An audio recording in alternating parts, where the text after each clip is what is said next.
E assim, a fé vem pelo ouvir, e o ouvir pela palavra de Cristo. Romanos 10, 17. Romanos 10, 17 é o tema base para a nossa reflexão. E olhando para o Pentecoste, embora ali tenha muitos corações cristãos, temente a Deus, que ficaram maravilhados, que ficaram bastante comovidos por esse derramamento do Espírito Santo, também o livro de Atos nos lembra que teve os opositores, os, diríamos, não cristãos, os mundanos. Eles tiveram ou ficaram com seus corações endurecidos. Eles, na verdade, zombavam do que estava acontecendo dentro daquela casa. Eles zombavam do derramamento do Espírito Santo. E a zombaria era: eles estão bêbados, eles estão embriagados. Então Pedro e os demais discípulos levantaram e foram ali na frente, onde que todo mundo pudesse vê-los. E Pedro então ergueu a voz e disse àquela multidão: Homens da Judéia e todos os habitantes de Jerusalém, seja isso conhecido por vocês e escutem as minhas palavras. Porque estes homens não estão bêbados, eles não estão embriagados, como vocês estão pensando. É apenas a 3ª hora do dia. Em vez disso, o que foi dito por meio do profeta Joel é o que está acontecendo. O profeta Joel nos disse o seguinte: acontecerá nos últimos dias, diz Deus, que derramarei meu espírito sobre toda a carne. Seus filhos e suas filhas profetizarão. Seus jovens terão visões, e seus velhos terão sonhos. Em verdade, sobre meus servos e minhas servas, naqueles dias, derramarei o meu espírito, e eles profetizarão. E aí eu abro um parênteses: eles profetizarão. Isso era limitado aos profetas do passado. E acontecerá que todo aquele que invocar o nome do Senhor será salvo. Pedro então provou que Jesus era o Messias, prometido por Deus, porque esse derramamento do Espírito Santo havia acontecido exatamente como Jesus havia predito aos seus discípulos. Pedro então continuou discursando para aquela multidão: Jesus de Nazaré foi um homem credenciado por Deus diante de vós, com feitos poderosos, prodígios e sinais que Deus fez por meio dele entre vós, como vós mesmos sabeis. Aquele que foi entregue por conselho predeterminado e a presciência de Deus, vocês o mataram, pregando-o na cruz pelas mãos de pessoas iníquas. Deus ressuscitou Jesus, tendo livrado ele das dores da morte, uma vez que era impossível para ele ser detido sob o seu governo. Então Pedro provou nas Escrituras, e especialmente no Salmo 16, que a ressurreição de Jesus Cristo havia predito ali e que tinha de acontecer exatamente como aconteceu. Depois de dizer isso, ele disse, o Pedro disse: Este Jesus foi ressuscitado por Deus, do qual nós somos testemunhas. Portanto, exaltado pela destra de Deus e tendo recebido do Pai a promessa do Espírito Santo, ele derramou isto que vocês estão vendo e ouvindo. Então Pedro citou o Salmo 110, o que ali havia sido profetizado sobre a ascensão de Jesus e sobre o assentar à destra de Deus.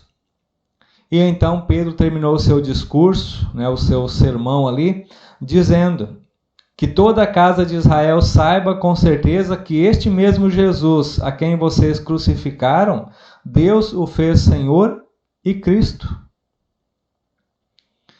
Então, ao ouvirem isso, ficaram tristes e disseram a Pedro e aos outros apóstolos: Irmãos, o que faremos? Agora eles reconheceram que, ao rejeitar Jesus, eles rejeitaram seu Messias e Salvador prometido. Daí o grito desesperado: Irmãos, o que devemos fazer? Pedro tinha uma boa notícia para eles. Arrependei-vos e cada um de vós seja batizado em nome de Jesus Cristo, para perdão dos vossos pecados. Não eram todas as boas notícias? Não era a melhor de todas as notícias? E vocês receberão o dom do Espírito Santo. Mas nem sempre foi assim. Nem sempre as pessoas receberam esse discurso de Pedro, esse sermão dele. Pedro ainda lembrou aos seus ouvintes a respeito do batismo, porque a promessa é para vocês e para seus filhos e para todos aqueles que estão longe, para todos a quem o Senhor nosso Deus chama. O batismo salva. Pedro, ele pregou e testificou sobre Jesus Cristo, o Salvador, com muito mais palavras, com muito mais veemência do que essas que estão escritas ali no livro de Atos. Pedro também admoestou e implorou: salve-se desta geração perversa. Pedro advertiu aquela multidão, aquela geração, a não se deixarem enganar pelos escarnecedores que estavam presentes no meio deles, o qual também viveriam no futuro, também atacando a fé deles. Pedro exortava a multidão para que se arrependesse e que o juízo de Deus não caísse ou não alcançasse aquelas pessoas. E aqueles que receberam as palavras de Pedro, as palavras de Cristo e foram batizados, diz lá que foram em torno de 3.000 pessoas que foi acrescentado no reino celestial. Estimados, o versículo desta devoção, texto base: a fé vem pelo ouvir, e o ouvir vem pela palavra de Cristo. Isso ainda acontece hoje e sempre será da mesma forma. A fé vem por ouvir, ou pelo ouvir a palavra, a mensagem de Cristo.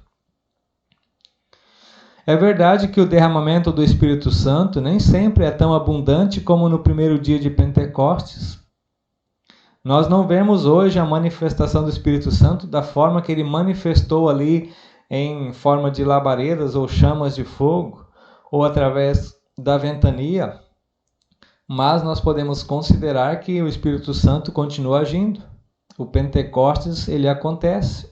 O Espírito Santo trabalha naquele ou no coração daquele que ouve, estuda, medita na palavra de Deus, na palavra divina. O Espírito Santo, ele está presente na pregação da palavra quando ela é feita de modo claro, de forma simples. É ali que o Espírito Santo efetua a fé. E esta, diz a Bíblia, é a única maneira pela qual a fé é produzida. A fé é produzida pelo ouvir. Não há outro meio, não há outro jeito. E é isso que Deus ordenou. Se você quer ser salvo e não quer que a fé morra em seu coração, não deixa de ouvir, de ler, meditar e permitir que o Espírito Santo fale aos seus ouvidos e ao seu coração. Ao mesmo tempo, se você deseja que outras pessoas tenham também a fé verdadeira, que também sejam salvos, fale para essas pessoas a respeito da palavra que salva, da palavra que produz a fé, da palavra que nos conduz à vida eterna. Se isso não surtir efeito, não há mais nada que possa fazer. A nossa missão, a nossa tarefa é simplesmente falar da palavra de Deus, falar de Cristo, anunciar e proclamar. Primeiro a mim mesmo, depois para o meu próximo, ao meu semelhante. Que Deus, Pai, Filho e Espírito Santo abençoe a nossa fé. Que Ele nos dê a alegria de nós ficarmos contagiados, alegres e felizes pelo Espírito Santo em nossa vida. Que o próprio Espírito não permita que nós zombemos, que nós zoemos ou debochemos da palavra de Deus e do próprio Senhor Jesus. Por meio de Cristo. Amém.